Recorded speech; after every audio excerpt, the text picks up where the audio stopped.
Hello and happy Tuesday. It is Pharaoh here on my way to Loaves and Witches, but I wanted to give you a weekly reading before I got there. There has been a slew of astrological transits that we need to pay attention to this week. Mercury stationed retrograde in Cancer on June 29th. Jupiter entered Leo, joining Venus on June 30th. Mercury recently slid into retrograde as well, and on July 4th, Neptune stationed retrograde in Aries. This upcoming week on July 9th, Venus is going to move into the detailed sign of Virgo, and then on July 12th, there will be a Mercury cazimi in Cancer. So the cycle of all of these retrogrades really gets its theme, I would argue, on July 12th. That is when we will understand what we are meant to be reviewing, especially when it comes to care and nurturing and community.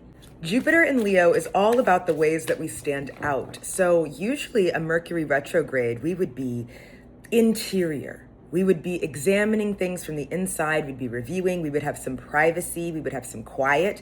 Jupiter and Venus in Leo are really disturbing that, as is Mars in Gemini, which makes us want to yap about it. But I do want to say that it is okay to learn out loud. It's okay for other people to learn from your struggles, your griefs, your triumphs. Nothing should be hidden. This is the age of truth, so step bravely into who you are. I'm going to do a maiden mother crone. Again, this is for the week of July 7th. I am recording this on 7/7. As we know, 7 is a number of mastery. It is a number of completed cycles. It's a number of intuition realized. In the tarot, 7 is the Chariot. It's the card of action, and more specifically, action after the integrated state of the lovers. Now that we've gotten perspective on our lives and what we create, now that we've found our mirror image and how we like to share that space in the world, then we can take off and take action. So we can think of this 7/7 as a gas pedal moment in the middle of our year. It is time to press on it and go. Now, I will say, even though we're figuring out what direction to move in, Jupiter in Leo is a year-long transit, and Mercury is going to station direct on July 23rd. So this is a great time for gestation. Cancer is the mother. What can you grow that can be ready to be birthed come August time? Again, this is a maiden mother crone, my signature reading, the maiden as the root or the beginning or the seed, the mother as the lived experience of that root or the embodiment, and the crone as the wisdom and what we are here to learn. Maiden, 8 of double vajras or cups. Mother, the future empress. Crone, ace of double vajras. So I want to talk about what a double vajra is. This is a double representation of the thunderbolt of the god Vishnu. So it is the idea almost of a rain shaker or a rain maker, but still very much associated with the element of water in the same way as cups are. So this is the joyous conch shell trumpet of the Buddha. There are 8 glorious emblems of the Buddha that represent his journey towards liberation and self-realization, and of course, Buddhahood. The 8 of double vajras is the conch shell that wakes us up from our delusions. The 8 of cups typically has to do with an emotional departure. You can think of it as the opposite of sunk cost fallacy. Rather than, I've invested so much into this, how could I possibly leave it? It is, I have invested so much into it that now I understand this investment is not working, or it needs to take a different shape, or I need to not be a part of it. The 8 of double vajras breaks up our routines of monotony and challenges towards more creativity.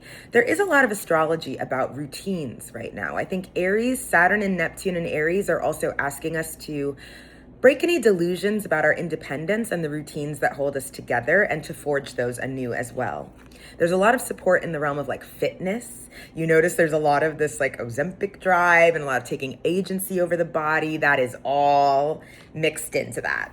For our mother, we have the future empress Yadosara.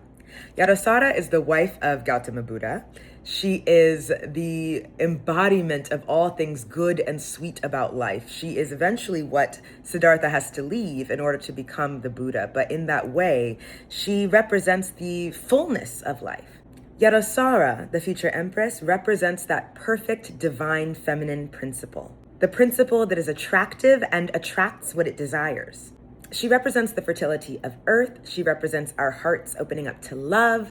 We are having this wake-up call through the joyous conch shell trumpet, and it's asking us to wake up to the feminine principle. It's asking us to decide how we will be stewards of this earth. It's asking us to really examine and wrestle with what sustains us. And it represents our hopes, our desires, and everything that we may lust after. Whenever the future Empress appears, it is a signal to take care of ourselves, to return to water, and to nurture the creativity in our lives. Finally, the Ace of Double Vajras. A Vajra is a thunderbolt, and here we see two of them crossed. The double Vajra is often equated to the wheel of law, bouncing its light and truth to the four cardinal directions. It is a symbol of the joining of opposites. It is the masculine and the feminine in concert to create fertility. While the Vajra is not a vessel like the cup, it still represents the dynamic action of water, radiating outwards from the soul, carrying messages into the ether. But the Ace of Cups, or the Ace of Double Vajras, represents the root of compassion, love, creativity, and fertility itself. It is the energetic force that encourages you to make something out of your life, to create beautiful corners of peace and love and beauty and joy for you and the people around you. This Eight of Double Vajras inspires us to wake up, to stand up, as we would say about Mary or Paul, right? In the name of Christ, we wake up, we stand up, we are aware of ourselves in the fabric of the universe and what our purpose is and our creativity is and what our faith is. We're using that to realign with the divine feminine principle, what we are attracted to, what attracts us, and what we are truly passionate about. And also, again, being stewards of the earth and the landscape. Then finally, we have the Ace of Double Vajras, the beginning of a creative journey that, like a Mogasidi, the green Gina of the West that this correlates to, it inspires us to radiate our message to the four corners of the earth, what we really care about, and our love. For this Cancer season, I would encourage you to love as deeply, fully, cohesively as you can. May you manifest wisely and wildly. I'll see you today at Tarot Tuesday.